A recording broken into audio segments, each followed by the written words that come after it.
പലപ്പോഴും നാർസിസ്റ്റിക് ആയിട്ടുള്ള മാനേജേഴ്സ് ഇഷ്ടംപോലെ ഈ പറയുന്ന ഓഫീസുകളിലൊക്കെ ഉണ്ടാവും.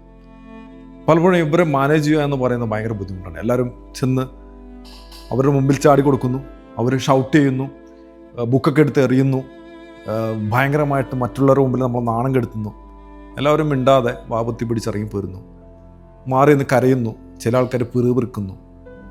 ഈ പറയുന്ന ടീമുകളെ നമുക്ക് വേണമെങ്കിൽ മാനേജ് ചെയ്യാം നല്ല രീതിയിൽ. ഞാൻ പറയാൻ പോകുന്ന ഒരു ഭയങ്കര അസേർട്ടീവായിട്ടുള്ളൊരു ബിഹേവിയറാണ്. അതിലൂടെ ഈ പറയുന്ന വ്യക്തിയുടെ ഇമേജിനെ ക്രാഷ് ചെയ്യുന്നൊരു പരിപാടിയാണ്.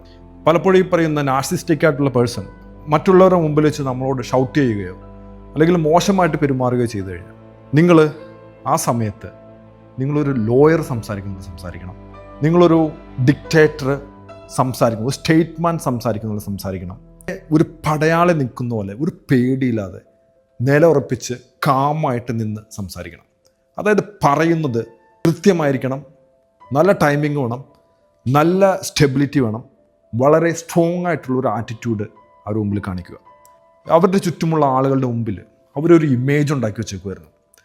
നിങ്ങളുടെ ഈ പറയുന്ന ഇത്രയും സ്റ്റബോണായിട്ടുള്ള സ്ട്രോങ് ആയിട്ടുള്ള ഒരു കാമായിട്ടുള്ള നിങ്ങളുടെ സംസാരം എന്ന് പറയുന്നത് അവരുടെ ഇമേജിനെ വലിച്ചു കീറുന്നൊരവസ്ഥയാണ്. ഒരിക്കൽ നിങ്ങൾ ആ പറയുന്ന ഇമേജിനെ വലിച്ചു കീറിക്കഴിഞ്ഞാൽ ആ പറയുന്ന പവർ ഷിഫ്റ്റ് വീണ്ടും അവർ ഉണ്ടാക്കിയെടുക്കാൻ നോക്കും.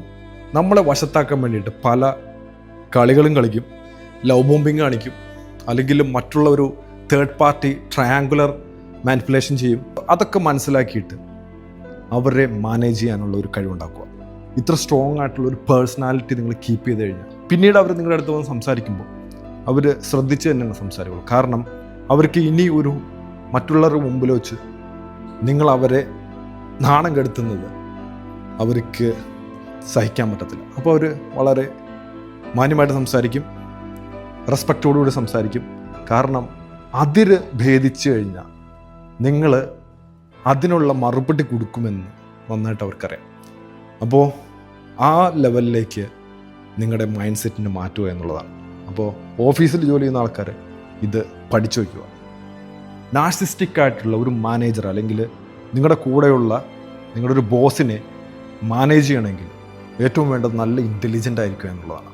നിങ്ങൾ നന്നായിട്ട് അവെയർ ആയിട്ടിരിക്കുക എന്നുള്ളതാണ്. അപ്പോൾ നിങ്ങൾ ഈ പറയുന്ന സ്ട്രോങ് ആയിട്ടുള്ള ബിഹേവിയറിലൂടെ അവരുടെ ഈ പറയുന്ന ഇമേജ് ഷീൽഡിനെ വലിച്ചു കീറിക്കളഞ്ഞു. അതുപോലെ തന്നെ ഈ പറയുന്ന പവർ ഡൈനാമിക്സ് നിങ്ങൾ ഷിഫ്റ്റ് ചെയ്തു.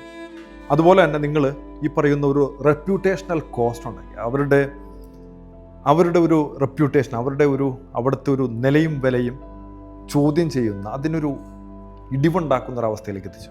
ഒരു ബൗണ്ടറി, അതായത് ഇങ്ങോട്ട് തൊട്ട് കഴിഞ്ഞാൽ പൊള്ളുമെന്നുള്ള ഒരു അതിര് അവർക്ക് ഉണ്ടാക്കി വെച്ചു.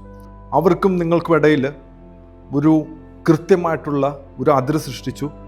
അതായത് അതിര് ഭേദിച്ചു കഴിഞ്ഞാൽ പരിണിത ഫലങ്ങൾ അനുഭവിക്കുമെന്നുള്ള ഒരു മുന്നറിയിപ്പ് അവർ കൊടുത്തു. അങ്ങനെ വന്നു കഴിയുമ്പോൾ അവരാ പറയുന്ന സാഹചര്യമായിട്ട് പൊരുത്തപ്പെടണം. കാരണം ഇനി ഈ വ്യക്തിയായിട്ട് കളിച്ചു കഴിഞ്ഞാൽ വീണ്ടും എൻ്റെ ഇമേജ് താഴെ പോവും, അത് മൊത്തത്തിൽ എൻ്റെ ഈ ഓഫീസിലുള്ള നിലനിൽപ്പിനെ ബാധിക്കുമെന്ന് മനസ്സിലാവും.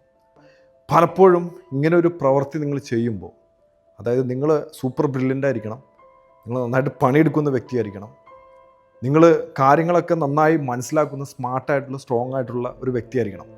പലപ്പോഴും അവർക്ക് യാതൊരു ആവശ്യമില്ലാത്തൊരു വ്യക്തിയാണ്, അവരുടെ ഔദാര്യം കൊണ്ട് ജോലി ചെയ്യുന്നൊരു വ്യക്തിയാണ്. പലപ്പോഴും ഈ പറയുന്ന കാര്യം നടക്കത്തില്ല.